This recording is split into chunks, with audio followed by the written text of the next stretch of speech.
মুন্সিগঞ্জের সিরাজদি খান উপজেলায় ঢাকা মাওয়া এক্সপ্রেসওয়েতে বাস ও অ্যাম্বুলেন্সের মধ্যে সংঘর্ষে 2 নারীসহ 5 জন নিহত হয়েছেন। এতে গুরুতর আহত হয়েছেন অন্তত 3 জন। বৃহস্পতিবার দুপুর 12:30টার দিকে এক্সপ্রেসওয়ের নিমতলা তালুকদার পাম্পের সামনে এ দুর্ঘটনা ঘটে। দুর্ঘটনাস্থলে অজ্ঞাত এক নারী মারা যান। বাকিদের ঢাকা মেডিকেল কলেজ হাসপাতালে নেয়ার পর আরও 4 জন মারা যান।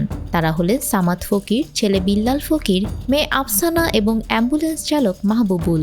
বান্ডেল থাকলে প্রতি সেনমানিতে টাকা বাঁচবে। বিকাশ সেনমানি বান্ডেল কিনে জিতুন প্রতি লেনদেনে। এসব তথ্য নিশ্চিত করে ঢাকা মেডিকেল কলেজ পুলিশ ফাঁড়ির ইনচার্জ মোহাম্মদ ফারুক বলেন, মরদেহগুলো হাসপাতালের মর্গে রাখা হয়েছে।